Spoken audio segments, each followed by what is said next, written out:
Paul Schwartz, Marshalltown, Iowa. This is a guy my dad taught how to sail back in the 70s, and boy, he was a character. His daddy was in the scrap metal business and had a huge scrap metal, which was an incredible business. And Paul used to come out to California from Iowa for my dad to teach him how to sail, and then he actually became an instructor a little bit here and there at the Sailing Academy in Marina del Rey. So, Paul had, like, he was a Jewish guy, probably about 6 foot tall. He wasn't fat or anything, and he always wore sandals, and he dressed like a beach bum. He was a funny character.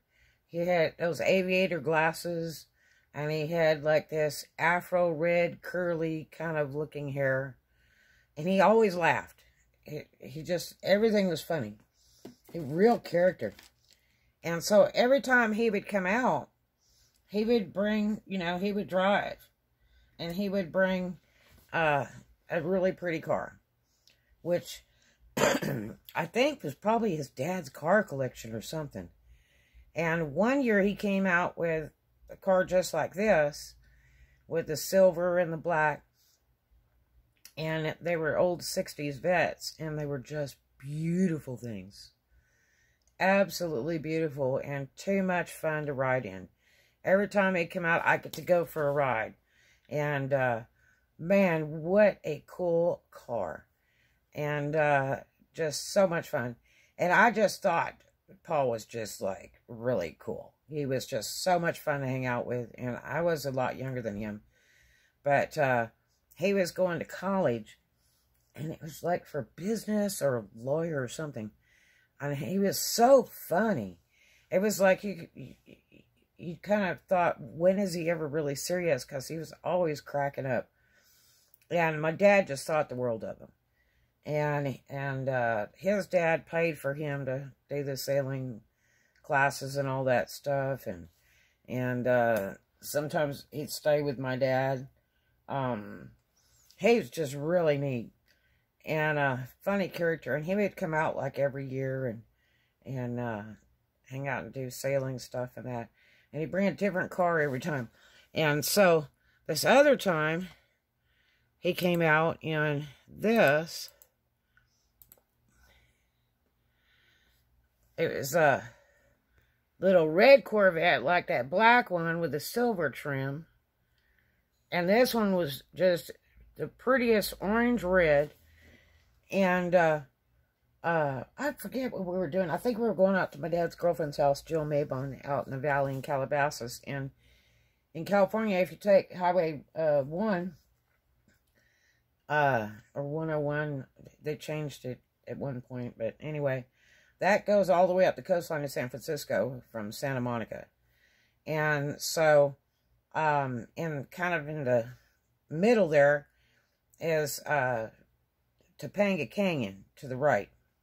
To the left's all ocean, to the right is land. And there's a little road called Topanga Canyon, and it's a little windy little road over all these hills and stuff. And it's pretty wild road. I've driven it a bazillion times. I've driven it over the speed limit, everything. It's pretty wild. But I remember riding up the coastline with him.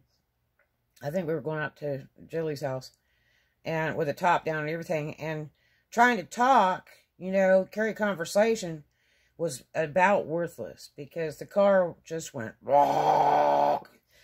and you just really couldn't hear anything. But it was just the most unreal car. Way too much fun. And just the prettiest thing in the world. And to him, it was just kind of like nothing. It was just a cool toy. And, you know, he wasn't out flashing it, flying it, or anything like that. It was just something to drive. And just a really neat guy.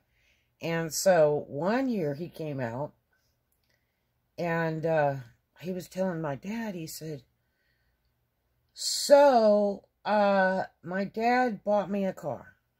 And he goes, well, I don't know, you drive so many cool cars when you come out here. He said, no. he bought me this really cool car.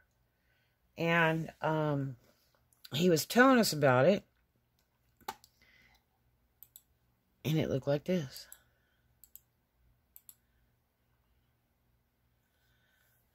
Okay, and this is a Ferrari. That's a Dino. And he had bought him a brand new Dino in bright red and had it in the garage. And Paul just couldn't wait to drive this car. He was like, oh, you should see this car. It is so cool. And he kept telling my dad. My dad says, well, why didn't you bring it? And he said, well, he said, my dad told me, he says, you know, I wax it like every weekend. And he says, well, so when are you going to bring it? He says, well, my dad told me that I couldn't have the car till I graduate from college. So Paul waxed it every weekend, I guess, till he graduated from college. Because I don't remember him coming out with that. But I had moved out since then from my dad's, I'm sure. But, wow. I talked to Paul back in around 1986. And he was still in Marshalltown, Iowa. And the family was very well-to-do, very wealthy because of the huge scrap metal business and all that. But they were people that liked to play the stocks, apparently, from what Paul told me. And he said, well, we kind of lost everything in the stock market. And I was like, well, what about all the cars? And he was like, well, most all those are gone. And I was like, no. So, wow, amazing, huh? He had to wax that car every weekend, look at it in the garage, couldn't drive it until he graduated from college. But Paul, if you see this, hi. I haven't seen him in years. He's a cool dude. Anyway, funny stories. Funny sailing stories. Talk to you guys later. You have a great one.